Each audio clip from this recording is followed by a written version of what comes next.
ভাগ্য পরীক্ষার জন্য কারোর কাছে যাওয়া এটা কি হারাম?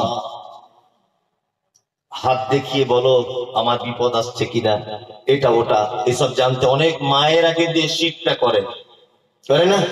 স্বামী 2-3 দিন কথা শোনে না, অমুক জায়গায় চলে গেছে, 150 টাকা ঝেড়ে গিয়েছে, যে মিথ্যে করে বলে দিয়েছে 3 দিনের মধ্যে কাজ হয়ে যাবে। চিটিংবাজি চলছে কি চলছে না? কারোর কাছে হাত দেখিয়ে ভাগ্যের ব্যাপারে কিছু জানতে যাওয়া হারাম। আল্লাহ শুধু হারাম বলছেন না, রিজুসুম মিন আমালিশ শাইতান, এই 4টে কাজ শয়তানের কাজ। আল্লাহ বলছেন কটা কাজ বললাম? 4টা। 1, নেশার জিনিস যারা খায়। 2, জুয়ো যারা খেলে। 3, যারা দেব দেবীর পূজা করে। 4 নম্বর যারা ভাগ্যের ব্যাপারে কারো কাছে জানতে যায়। আল্লাহ বলছে রিজসুম মিন আমালিশ শাইতান, নিশ্চয় এই 4টে কাজ শয়তানের কাজ। এই 4টে মানা তাহলে যাবে না। কেন আপনি হ্যাঁ বললেন? ফালতু মিনিট বেলা বললাম তখন হাত তুললেন না? হ্যাঁ, বদমাইশির একটা সীমা থাকা দরকার তো। না না, আপনি খান, জন্মের খাওয়া খান, আমার কোনো বলার দরকার নেই। আল্লাহ যেটা বলেছে ওটা বলে দিলাম, মানবেন না মানবেন আপনার ব্যাপার। চলুন তাহলে কোরআনের একটা আয়াত বলে দিলাম, আর আপনাকে দুটো একটা আয়াত বলে দিই। আল্লাহ যেগুলো নিষেধ করে দিয়েছে বলে দিই, বলে দিই।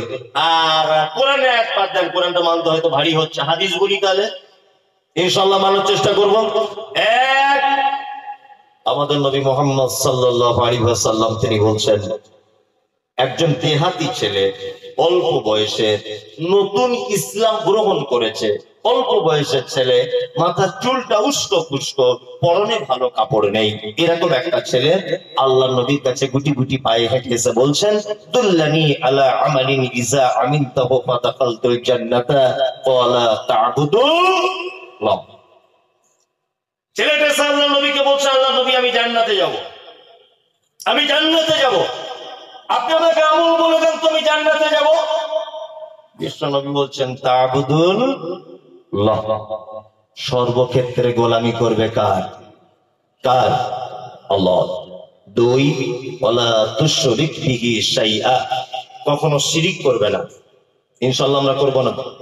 শিরিকের বক্তব্য আমি প্রায় জায়গাতে দিই, আর এই বক্তব্য শিরিকের দেওয়া জরুরি, কারণ মুহাম্মদ সাল্লাল্লাহু আলাইহি ওয়াসাল্লাম দীর্ঘ 13 বছর মক্কায় ছিলেন, শুধুমাত্র মানুষকে তাওহীদের দাওয়াত দিয়েছেন। তাওহীদ, শিরক পৃথিবীর একটা আশ্চর্য এবং ভয়াবহ পাপ, তার নাম শিরক।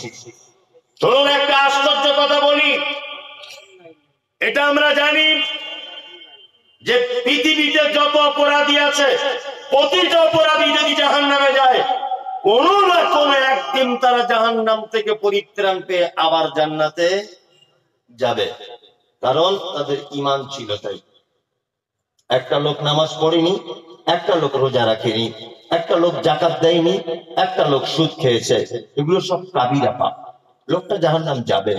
কিন্তু লা ইলাহা ইল্লাল্লাহ মুহাম্মাদুর রাসূলুল্লাহ এইটা তার অন্তরে ছিল, এই কারণে কোনো না কোনো একদিন সে আবার ফিরে জান্নাতে আসবে। পৃথিবীতে একটা জঘন্য পাপী আছে, যে পাপীটা পশ্চিম কালেও জাহান্নাম থেকে বাঁচবে না, তার নাম মুশরিক, অর্থাৎ যে শিরক করা অবস্থায় মারা গেছে। কি বললাম বুঝলেন? বড় শিরক মাজারে সিজদা দেওয়া, তারপরে ছোটখাটো শিরক লাল সুতো, কালো সুতো, তাবিজ বাঁধা, কোমরে গাছ বাঁধা। আবার আমাদের মায়েরা দেখবেন বাড়িতে বাচ্চা ছেলেদের এই হাঁড়ির তলার কালিয়া সরষের ট্রেনিং এ এইরকম করে টিপ দিয়ে দিচ্ছে, এইরকম বড় টিপ।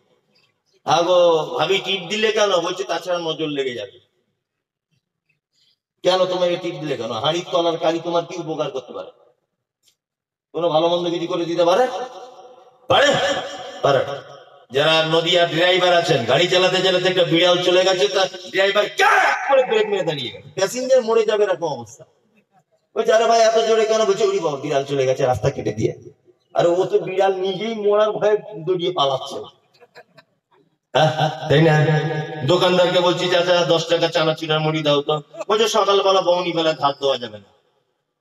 কেন ধার দেওয়া যাবে না? কেন? সকালে বউনি বেলা ধার দিলে তোমার অসুবিধা কোথায়?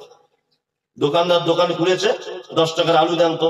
তা বলছে এখন দেওয়া যাবে না, দোকান ঝাড়ু দিব, ধূপ টুপ জ্বালাবো, তারপরে ঝাড়ু টাড়ু দিয়ে পাল্লা টাল্লা মুছে তবে মাল দেবো, তার আগে দেওয়া যাবে না। কারণ পাল্লা না মুছলে কি বরকত হয় না? শিরক। কি বললাম বুঝলেন? এগুলো কি শিরক। চারটে আংটি পরে বসে আছে পাথরে, বলছে এটা বউ কথা শুনে না, তাই রাতে মাঝে সাঝে কেঁপে কেঁপে ভয় আসে, আর এইটা বারে বারে পেচ্ছাপ হয়। আর এই আংটিটা কি? বলছে এটা বরকত হবে ব্যবসা বাণিজ্যে। তাই ইয়াং ছেলে চারটে পাথরের আংটি পরে ঘুরছে। কলকাতা বড় বাজারে গেছেন? গেছেন, সবাই গেছেন হয়তো ব্যবসা সূত্রে। আমি বলে দিচ্ছি, হাওড়া ব্রিজ থেকে নেমে যেখান থেকে বড় বাজার শুরু হচ্ছে একটু আগে এসে ডান দিকে ঢুকে যাবেন, ওখানে আছে নাকোদা মসজিদ। যারা জানেন জানেন। নাকোদা মসজিদের একেবারে মেন গেটের আগে দুই সাইডে দোকান লাগানো আছে, শুধু তাবিজের দোকান। তাবিজ, পাথর, মাদুলি, কবজ, আরবিতে লেখা তাবিজ জেরক্স করে করে বিক্রি হচ্ছে। আর এই চিটিং বাজরা ওখান থেকে কিনে আনছে কেজি দরে পাথর। 60 টাকা কেজি পাথর কিনে আনছে, ওর কপালে কিছু জোটেনি, ঝাঁটা।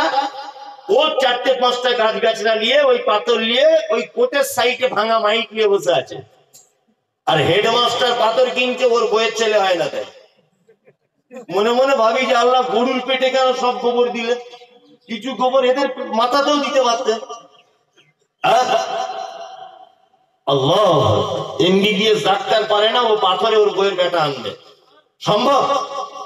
হারাম।